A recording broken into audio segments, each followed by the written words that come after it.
교실 떠난 국어교사 박전현입니다. 박지원의 고전 소설 광문사전입니다. 외모로 사람을 평가하는 것에 대한 경고, 허례허식, 형식을 중시하는 사회를 비판하는 내용입니다. 도움되는 자료 만들어 보겠습니다. 구독, 공감 부탁합니다. 자, 허례허식과 형식을 중시하는 조선에 대한 비판, 외모로 사람을 평가하는 것에 대한 경고, 박지원 한문소설, 광문자전 해석.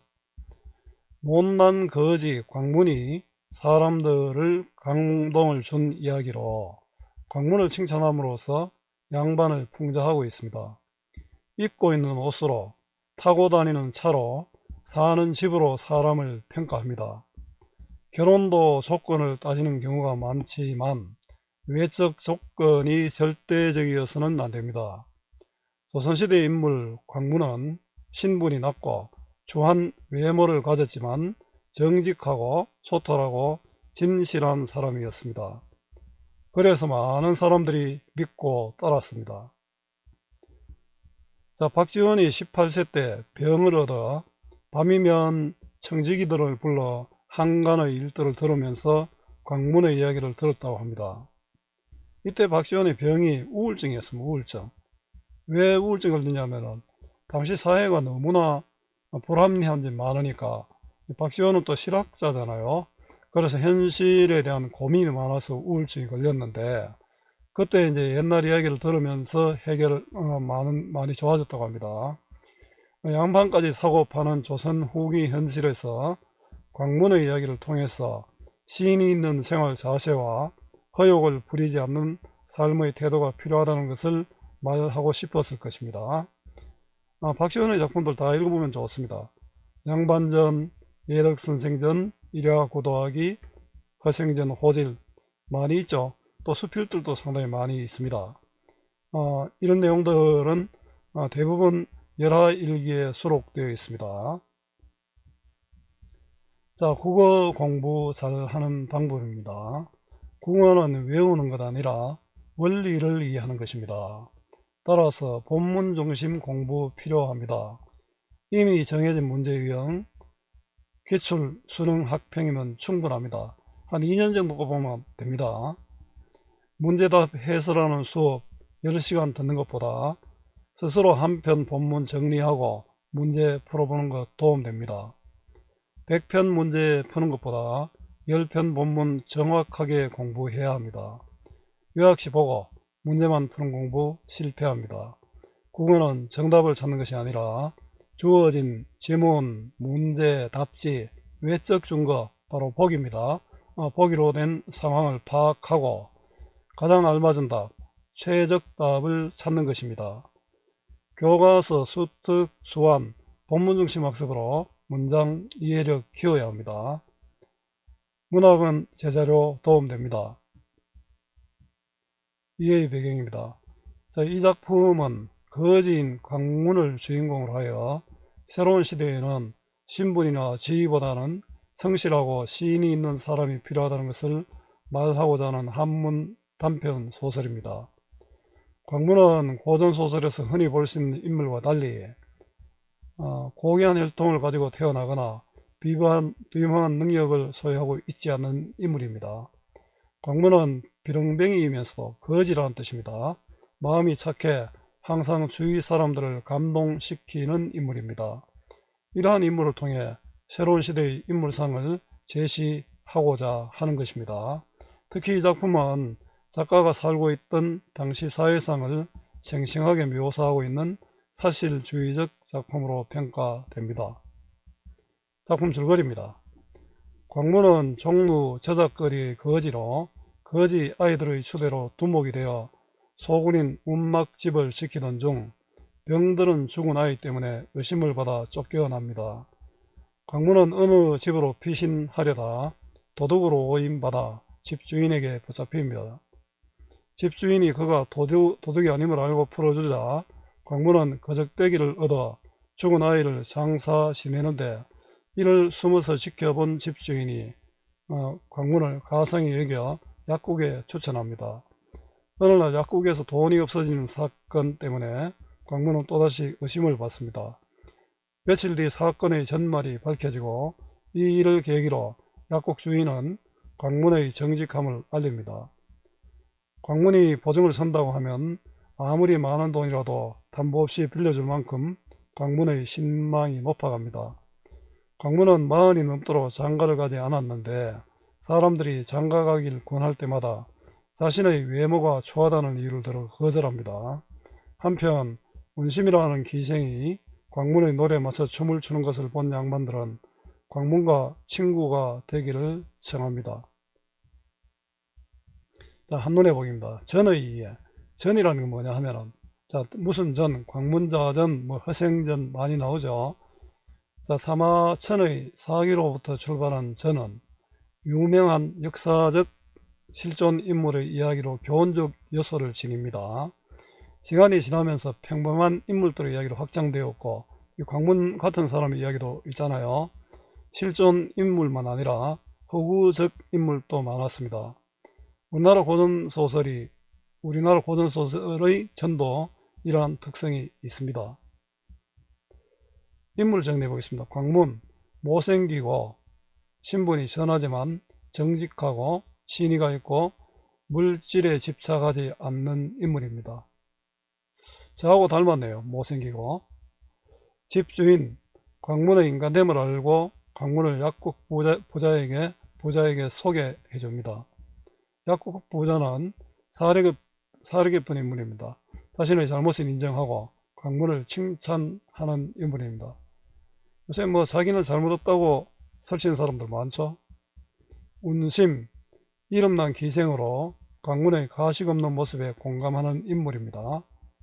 띄워야 되는 좌상은 겉모습을 보고 광문을 무시하다가 광문의 참모습을 보고 벗이 되는 인물입니다. 자, 감사각입니다. 광문이라는 자는 거지였다. 자, 일반적인 고전소설의 주인공 제주에 있는 남자와 아름다운 여인이잖아요. 제자가인과 차이를 보입니다. 외모는 초라하지만 신이 있고 인정이 넘쳐 사람들에게 인정받는 인물입니다. 이런 인물이 바로 작가가 지향하는 인물상이 됩니다. 작가가 하고 싶은 말입니다. 바로 광문 같은 사람이 필요하다는 거죠. 일찍이 종로의 저작거리에서 빌어먹고 다녔는데, 종로는 종각, 저작거리는 종로의 거리고요. 빌어먹고 다녔다. 거지죠. 거지 아이들이 광문을 초대해 패거리의 우두머리로 삼고 소굴을 지키게 한 적이 있었다. 자, 거지 아이들의 우두머리가 된 광문. 하루는 날이 몹시 차고 눈이 내리는데 계절감 느껴지죠? 겨울. 거지 아이들이 다 함께 빌러나가고 그중 하나의만이 병이 들어 따라가지 못했다. 조금 뒤 그 아이가 추위에 떨며 숨을 몰아쉬는데 그 소리가 몹시 처량하였다. 광문이 너무도 불쌍해 몸소 나가 밥을 빌어왔는데 이게 사람이 먼저라는 거죠. 사람을 중시하는 광문의 따뜻한 마음, 인간애가 느껴집니다. 병든 아이를 먹이려고 보니 아이는 벌써 죽어 있었다. 거지 아이들이 돌아와서는 어떤 아이들은 일의 원인을 살피지 않고 즉흥적으로 행동합니다. 그래서 광문이 그 애를 죽였다고 의심하고 다 함께 광문을 두들겨 쫓아낸다. 그 아이들의 오해로 인한 즉흥적인 행동이죠. 광문이 밤에 엉금엉금 기어서 마을의 어느 집으로 들어가다가 그 집 개를 놀라게 했다. 집주인은 광문을 오해해서 이해하는 인물입니다. 광문을 잡아다 꽁꽁 묶으니 광문이 외치며 하는 말이 나는 날 죽이려는 사람들을 피해온 것이지. 자, 거지 아이들이죠. 거지 아이들이 광문이 다른 거지를 죽였다고 생각했잖아요. 감히 도적질을 하러 온 것이 아닙니다. 영감님이 믿지 못하신다면 내일 아침 저자에 나가 알아보십시오. 저자는 시장입니다. 하는데 말이 몹시 순박하므로 그 광문에 대한 주인의 생각 아주 진실하다는 거죠. 이 집주인도 대단한 인물이죠. 집주인이 내신 광문이 도적이 아닌 것을 알고 새벽녘에 풀어주었다. 자, 누명을 쓰고 쫓겨난 광문이고요. 광문이 고맙다는 인사를 하고는 떨어진 거적을 달라 하여 가지고 갔다. 떨어진 거적, 이건 사실은 좀 뜬금없는 요구잖아요. 그 집주인이 보니까 이것도 의심할 수밖에 없죠. 근데 아이를 위해서 이렇게 하는 겁니다. 아이의 시체를 묻어주기 위해서입니다. 집주인이 끝내 몹시 이상히 여겨 그 뒤를 밟고 멀찍이 서 보니 집주인은 광문을 완전히 믿은 것은 아니죠. 그 여자아이들이 시체 하나를 끌고 수표에 와서 시체를 다리 밑으로 던져버리는데, 자, 아이들의 비정한 모습입니다. 이게 집주인이 광문을 붙들고 사유를 물으니 광문의 사람됨을 좀 알아보는 그런 인물입니다. 아래에서도 광문의 사람됨을 알아보는 이들이 많습니다. 광문이 다리 속에 숨어 있다가 떨어진 거적으로 그 시체를 사서 가만히 짊어지고 가 서쪽 교회 공동묘지에다 묻고서 울다가 중얼거리다 하는 것이었다. 광문의 의로운 행동이죠. 광문의 인정과 의리, 집주인이 광문을 인정하고 대우하는 계기가 됩니다. 아이들과 광문의 대조 행동을 통해 아이들은 그냥 버려버렸잖아요. 광문의 의로움을 부각하고 있습니다. 그 자신의 처지가 슬퍼 죽는 것은 아니죠. 이 아이가, 죽은 아이가 불쌍해서 죽는 겁니다. 광문이 그제야 그전에 한 일과 어제 그렇게 된 상황을 낱낱이 고하였다. 집주인이 내심 광문을 어렵게 여겨 데리고 집에 돌아와 의복을 주며 후히 대우하였다. 자, 광문에 대한 집주인의 태도 변화. 사람 됨됨이를 소중하게 여기는 집주인이죠. 이런 주인이 많아야 되는데, 그죠? 그리고 마침내 광문을 약국을 운영하는 어느 부자에게 천거하여는 추천하여 고용인으로 삼게 했다. 일자리를 마련해 준 거죠. 당신은 아마 개인이 약국을 운영했겠죠. 집주인이 약국을 운영하는 부자에게 추천했습니다. 올해는 어느 날 그 부자가 문을 나서다 말고 자주자주 뒤를 돌아보다 다시 방으로 들어가서 자물쇠가 걸렸나 안 걸렸나를 살펴본 다음 문을 나섰는데 마음이 몹시 미심쩍은 눈치였다. 돈이 없어진 상황이었습니다. 광문을 의심했죠. 광문을 믿지 못하는 상황입니다. 얼마 후 돌아와 깜짝 놀라며 광문을 물끄러미 살펴보면서 무슨 말을 하고자 하다가 안색이 달라지면서 그만두었다. 보통 사람 같으면 버럭 과음을 쳤을지도 모르는데 주인은 상당히 신중한 태도를 보여줍니다. 광문은 실로 무슨 용무인지 몰라서 날마다 아무 말도 못하고 지냈다. 광문은 원래 조카가 돈을 훔쳐갔는데 광문이 훔쳐간 것을 오해했잖아요. 광문도 조카가 돈을 가져간 것을 알지 못하고 있습니다. 그렇다고 그만두겠다고 말할 수도 없었다. 주인의 심기가 불편함을 느껴서, 근데 의연하고 성실한 모습이죠. 그 며칠이 지나 부자의 처조카가 돈을 가져가 부자에게 돌려주며, 얼마 전에 제가 아저씨께 돈을 빌리러 왔다가 마침 아저씨가 계시지 않아서 제 멋대로 방에 들어가 가져갔는데 아마도 아저씨는 모르셨을 겁니다. 약국 부자의 의심이 풀리는 계기죠. 약국 부자의 의심을 받은 광문, 약방의 돈 분실 사건입니다. 하는 것이었다. 이에 부자는 광문에게 너무 부끄러워서 오해했잖아요. 광문을 의심했으니까요. 그에게 나는 소인이다. 장자의 마음에 상처를 주었으니 나는 앞으로 너를 볼 낯이 없다. 나는 광문을 의심한 자신이고요. 장자는 덕망이 높고 경험이 많은 어른, 거지고 이런 사람이지만 이 약국 부자는 아주 어른을 대접하고 있죠. 그 장자는 그 신이 있는 광문을 높여 부르는 말입니다. 하고 사죄하였다. 그리고는 알고 지내는 여러 사람들과 다른 부자나 큰 장사치들에게 광문을 의로운 사람이라고 두루 칭찬을 하고 또 어떤 종실의 빈객들과 공경문화의 측근들에게까지 지나치리만큼 칭찬을 해대니 종실은 임금의 추천이고요. 빈객은 아마 귀한 손님이고 공경은 높은 벼슬아치고요.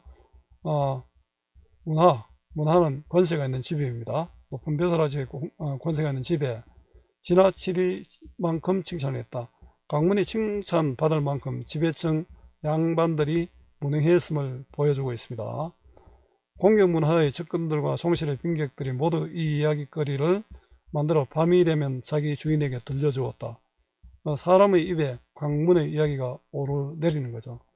그래서 2달이 지난 사이 사대부까지도 모두 광문이 옛날에 훌륭한 사람들과 같다는 이야기를 듣게 되었다. 평판이 좋아졌다는 거죠. 옛날의 성인들과 같다.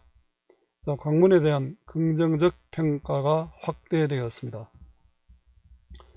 그 당시에 서울 안에서는 모두 전날 광문을 후하게 대우한 집주인이 현명하여 사람을 알아본 것을 칭찬함과 아울러, 이거는 집주인이 대단한 사람이죠. 광문의 인품을 알아봤으니까 약국 부자를 장자라고 더욱 칭찬했다.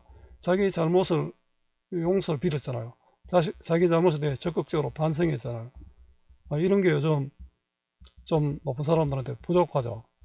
뭐 끝까지 뭐 오리발 내미는 경우가 많습니다. 자, 외모보다 성품을 알아본 집주인, 자신의 잘못을 인정한 약국의 부자. 아마 박지원이 이제 이런 글을 썼는 것도 당시에 이제 이런 사람이 적었다는 거겠죠. 약국의 부자에 알려지는 광문. 이때 돈놀이 하는 자들은 사채업자지 않습니까? 당시 사회의 모습을 보여주고 있습니다. 머리꼬지, 옥배치, 의복, 가재도구 및 가오, 전장, 노복 등의 문서를 저당 갚고서 보석입니다. 또 농가 받침 집 근처의 문전옥답이죠. 집 근처의 집 밭, 그 노복, 사내종 등의 문서를 저당 잡고서 본값의 10분의 3이나 10분의 5를 쳐서 돈을 내주기 마련이었다. 구체적 수치를 들어서 설명하고 있죠. 돈놀이가 퍼진 당시 사회의 모습을 보여줍니다. 그러나 광문이 빚보증을 서주는 경우에는 담보를 따지지 아니하고 천금이라도 당장 내주곤 했다. 광문의 신뢰, 돈놀이 하는 자들로서 광문을 믿었다. 이런 이야기죠. 돈보다 신의가 더 중요하다는 그런 뜻입니다. 신용으로 보증을 서주는 광문, 사람들의 신뢰가 있었기 때문이겠죠. 광문은 외모가 극히 추악하고 말솜씨도 남을 감동시킬 만하지 못하여 입은 커서 두 주먹이 덜럭거리고 보기 추남이라는 뜻이죠. 초라한 외모를 통해 광문의 인품을 강조하고 있습니다. 만석기를 잘하고 철괴물을 잘 주었다. 만석기 인형극이고 철괴물은 추무입니다. 이런 걸 잘했답니다. 우리나라 아이들이 서로 욕을 할 때 네 형은 닮은이다. 네 형은 닮은이다는 것은 광문의 못생긴 외모로 상대방을 놀리고 욕하는 말입니다. 칭찬이 아닙니다. 네 형은 닮은이다. 이런 이야기를 일단 놀려대는데, 닮은은 광문의 또 다른 이름이었습니다. 광문의 외모의 특징 정말 못났다는 거죠.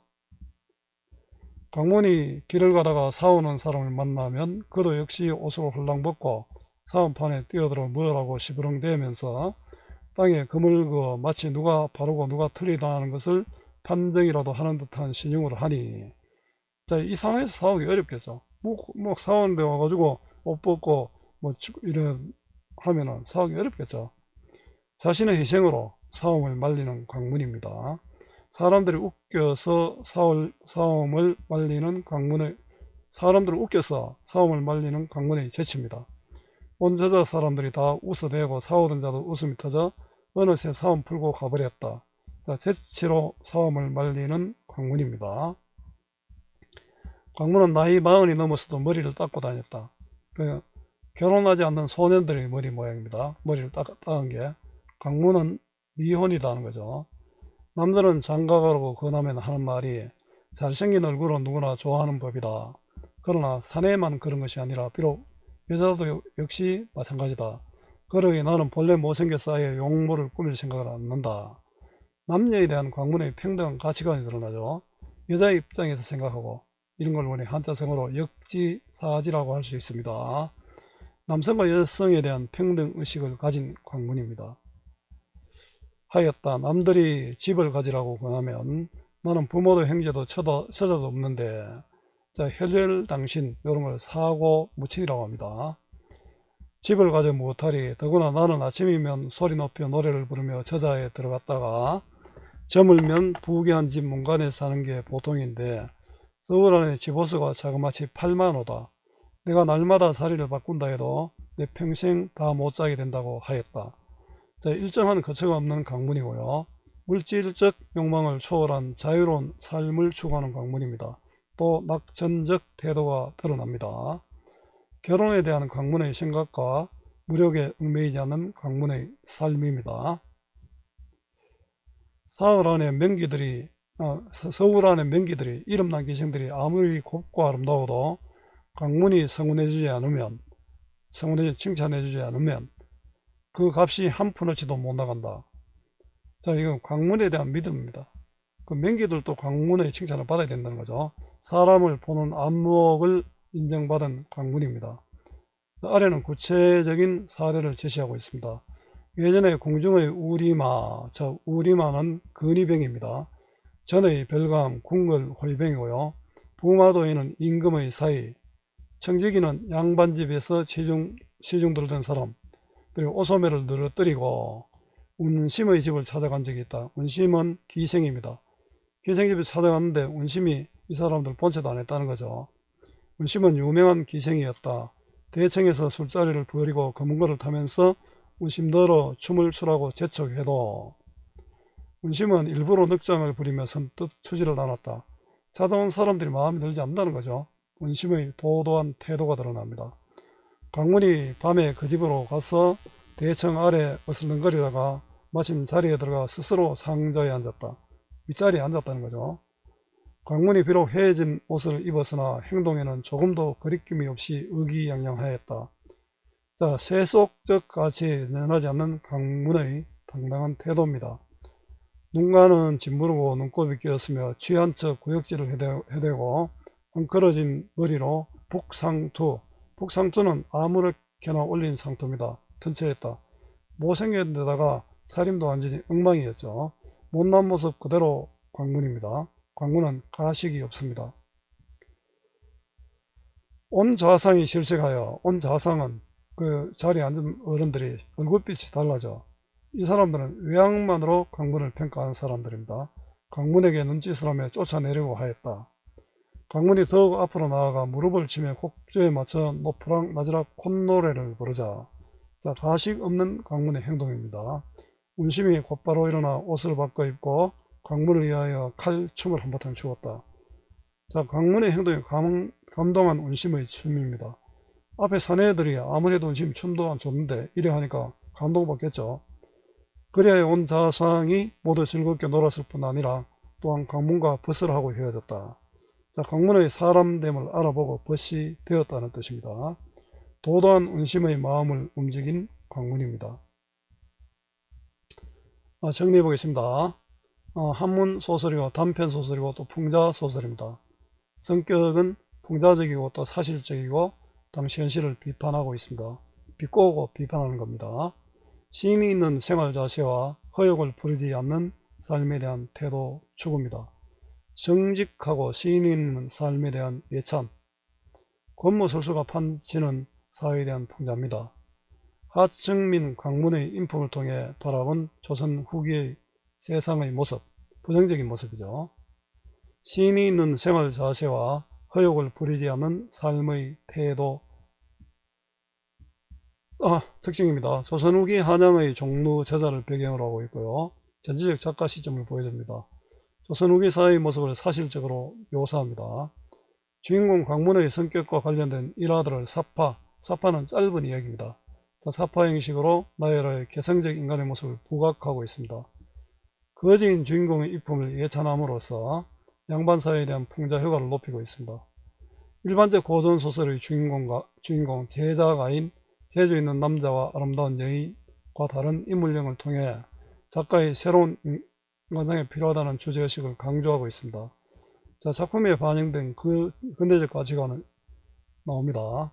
양반 계층에 대한 부정적 인식에서 표출된 새로운 인간형을 제시하고 있고, 못난 거지를 주인공으로 설정하여 새로운 인간형을 제시합니다.